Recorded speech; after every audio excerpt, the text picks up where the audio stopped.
Dan ketika kita membaca sirah Nabawi, kita bisa mempelajari bagaimana manhajnya Rasulullah, bagaimana cara berpikirnya Rasulullah, perilakunya Rasulullah, kepribadiannya Rasulullah, termasuk bagaimana sikap Rasulullah tentang mencintai bangsa dan negara.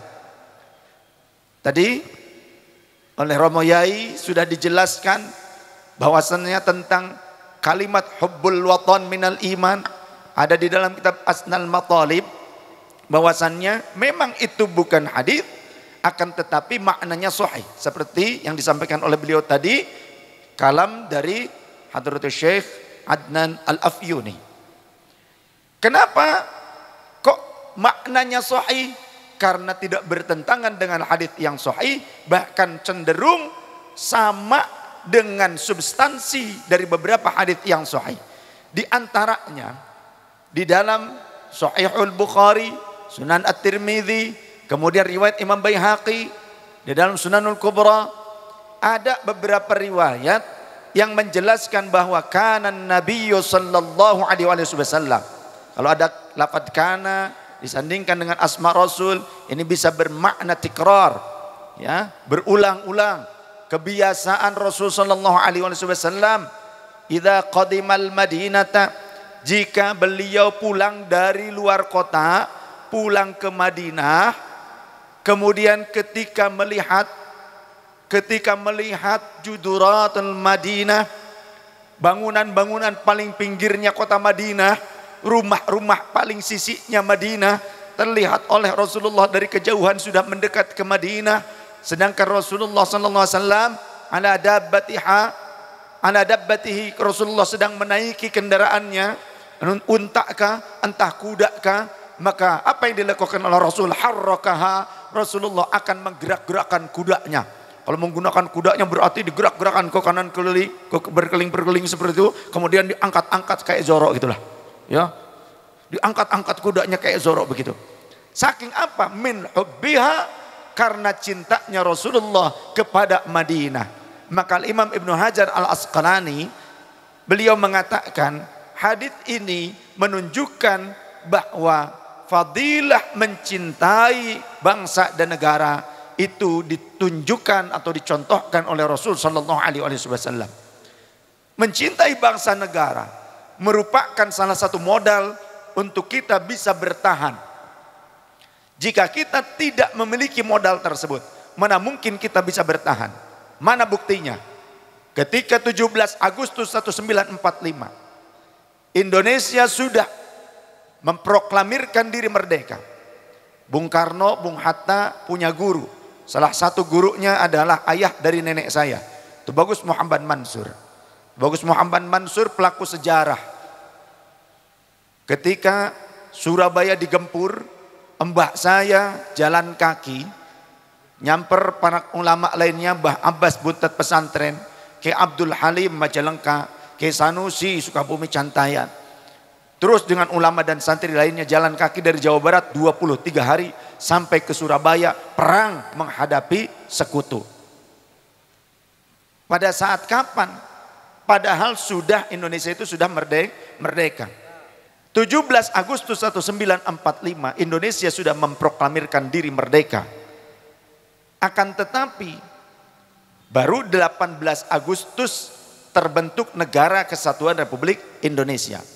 Saat itu belum ada TNI. Tanya nih, ya, sama TNI sendiri. Belum ada Tentara Nasional Indonesia, belum ada. Lantas bagaimana untuk mempertahankan kemerdekaan? Sedangkan saat itu masih juga tentara Jepang masih ada di Indonesia. Jepang itu masih ada di Indonesia. 17 Agustus Nagasaki dan Hiroshima dibom. Di sana memang luluh lantak oleh sekutu. Akan tetapi Kaisar Jepang berharap negara-negara yang dikuasai oleh Jepang, oleh tentara Jepang, bisa dijadikan tempat persekutuan, bisa dijadikan sebagai Jepang-Jepang kecil untuk tetap berdirinya kekaisaran Jepang, termasuk Indonesia.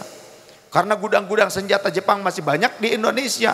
Maka kemudian Jepang juga telah meminta kepada Hadratus Syekh Hasyim Asy'ari untuk mengumpulkan santri-santri dan kiai rakyat Indonesia untuk mau dididik menjadi tentara peta. Saat itu Nahdlatul Ulama difitnah, disebut anjing Jepang, karena Hadratus Hasyim Asy'ari mengiyakan, ayo nggak apa-apa ikut tentara peta. Ya, keluarga saya ada yang ikut, ulama ikut. Tujuannya apa? Ini politik, ini siasah. Indonesia belum punya persenjataan yang mumpuni, sedangkan disinyalir akan datang lagi Belanda ke Indonesia, mendompleng tentara Inggris, mendompleng pasukan sekutu. Inggris, Prancis gabung di situ, ingin menguasai wilayah Asia. Nah, kesempatan supaya Jepang ini luluh, supaya dimanfaatkan. Bagaimana caranya? Ketika Jepang merasa terdesak, kekuatannya hanya memiliki kekuatan yang ada di Indonesia di antaranya, maka Jepang kemudian, bahasa kitanya mah apa ya, kalau orang Sunda bilang ngoloan, mintalah intinya, baik-baikin ke orang Indonesia, termasuk pada tokoh perjuangan, kepada Hadratus Hasyim Asy'ari, minta supaya rakyat Indonesia mau bergabung dengan tentara ini, supaya dididik militer oleh tentara Jepang. Maulah banyak rakyat Indonesia yang ikut serta pada saat itu, dididik gerilya, termasuk penggunaan bambu runcing sebagai senjata gerilya. Itu sebetulnya merupakan senjata tradisional tentara Jepang untuk gerilya. Bagaimana caranya? Caranya seperti itu. Itu tentara Jepang yang ngajarin. Kalau orang Indonesia pakai bambu ya biasa buat mukul begitu, nyolok ya biasa. Tapi bagaimana tata cara gerilyanya dengan menggunakan bambu runcing? Tentara Jepang yang ngajarin. Ya. Kemudian datanglah sekutu ke Indonesia. Bahkan pasukan Belanda menguasai wilayah-wilayah strategis di Indonesia. Surabaya, Jakarta, kemudian juga Medan, kemudian Palembang. Pokoknya kota-kota besar dikuasai lagi oleh Belanda. Dan tanggal 31 Agustus Belanda mengibarkan bendera Belanda di berbagai kota di Indonesia, di gedung-gedung tinggi yang dikuasai oleh mereka, bertepatan dengan ulang tahun Ratu Wilhelmina, Ratu Belanda. Maka rakyat Indonesia saat itu marah, terjadi gejolak untuk menyerang daerah-daerah yang dikuasai oleh Belanda. Ya, Bung Karno bingung karena Belanda bercokol lagi di Indonesia, yang tadi oleh Pak Camat bilang agresi militer. Belanda menguasai Indonesia lagi. Maka bagaimana untuk bisa mempertahankan kemerdekaan? Maka Bung Karno datang ke Hadratus Hasyim Asy'ari, bertanya dan meminta saran bagaimana caranya untuk bisa menguatkan rakyat Indonesia supaya mereka mempertahankan kemerdekaan dan juga mau mengusir penjajah. Maka saat itu sebelum tanggal 22 Oktober, sebelum tanggal 22 Oktober sebetulnya secara pribadi Hadratus Hasyim Asy'ari beliau memfatwakan fardu ain jihad bagi seluruh rakyat Indonesia, laki-laki ataupun perempuan, tua ataupun muda, untuk mempertahankan kemerdekaan dan mengusir para penjajah. Sallallahu alaihi Nabi Muhammad. Dari situ banyak sekali perlawanan rakyat terhadap para penjajah. Ada perlawanan luar biasa, tapi kalah senjata. Alutsistanya para penjajah itu lebih hebat. Ya memang kita orang Indonesia sudah mendapatkan, kita tuh sempat orang Indonesia mengambil senjata-senjata dari gudang senjata Jepang, tapi nggak mumpuni karena senjatanya Eropa ternyata lebih canggih pada saat itu. Pasukan Belanda dengan pasukan Inggris lebih canggih, tapi kecanggihan alutsista mereka tak mampu mengalahkan kesaktian orang-orang Indonesia. Kesaktiannya dari mana? Sesungguhnya keyakinan. Asyartul ula di dalam kitab Al-Jauharul Ilma'ah, asyartul ula fi ijabati du'a tayaqunu. Syarat diijabahnya doa itu adalah keyakinan.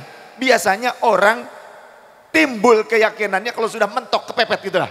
Kalau sudah ngadepin senjata, ya, agresi militer, kita walaupun tidak punya senjata dan ketika punya semangat juang untuk kemerdekaan Indonesia, gak mau terus menerus ditekan oleh orang-orang asing, gak mau dijajah oleh bangsa asing, dikuasai oleh bangsa asing, maka keyakinan itu muncul tadi yang disampaikan oleh Pak Camat, merdeka atau mati.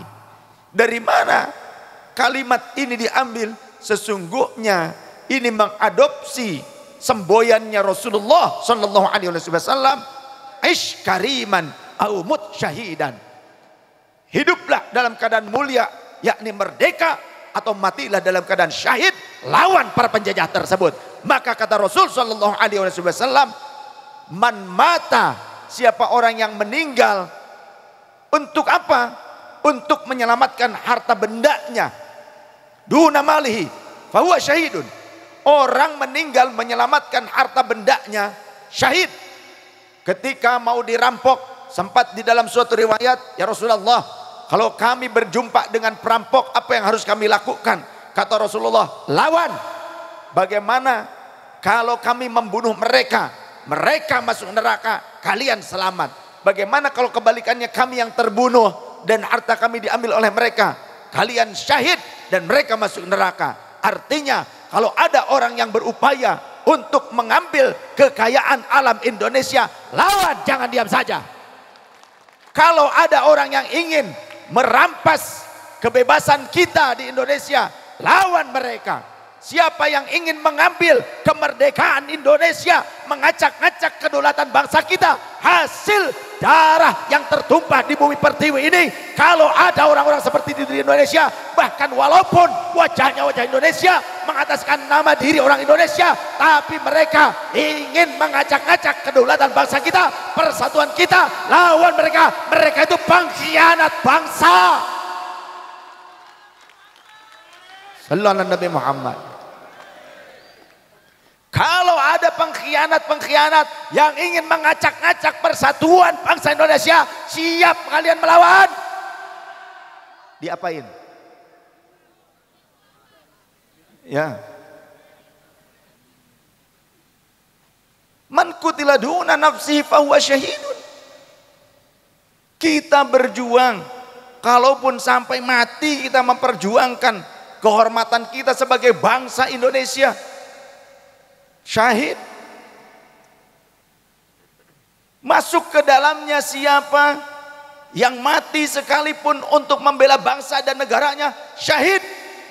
TNI, Polri, Banser, Pagar Nusa, semuanya kita rakyat Indonesia yang mati sekalipun bela bangsa dan negara, syahid.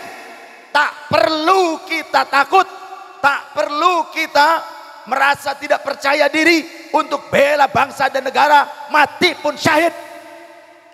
Sallallahu alaihi Nabi Muhammad.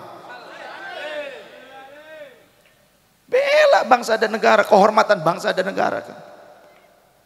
Ketika kita membela bangsa dan negara, maka bela pula kehormatan dari simbol-simbol bangsa dan negara kita. Merah putih, bukan sembarang merah dan putih. Warna merah tak sembarang merah. Merah merupakan hasil daripada darah para syuhada di Indonesia. Bumi pertiwi sudah basah dengan tumpahan darah para pejuang kita. Putih tak sembarang putih. Putih menunjukkan jiwa suci mereka, tujuan suci mereka, yakni kemerdekaan Indonesia. Untuk apa? Para pejuang kita sadar, mereka berjuang untuk kemerdekaan ini bukan untuk dinikmati mereka, karena umur mereka mungkin tak akan lama. Sedangkan pembangunan negeri, pembangunan bangsa ini harus lama dan selama-lamanya. Jadi yang mereka pikirkan adalah anak keturunannya. Kita yang mengisi kemerdekaan ini. Jadi jangan khianati para pejuang bangsa. Mereka demi berkibarnya merah putih, lebih baik nyawa yang harus jadi taruhannya. Seperti Laskar Hizbullah, seorang Laskar Hizbullah, murid Hadratus Syekh Hasyim Asy'ari di Surabaya, di Gerung Orange. Ketika mereka melawan para penjajah, ingin mengusir para penjajah, karena pada saat itu Belanda mengibarkan bendera Belanda warna merah, putih dan biru. Laskar Hizbullah lebih baik naik ke tiang bendera ke atas gedung tersebut walaupun tak memiliki senjata. Naik untuk apa? Hanya untuk merobek warna birunya bendera Belanda supaya yang tersisa berkibar di atas gedung itu hanya merah dan putih saja. Dulu merah putih meminta darah dan nyawa. Kini tak perlu kalian mengorbankan nyawa dan darah kalian, tapi isilah, jagalah hasil daripada perjuangan para pejuang kita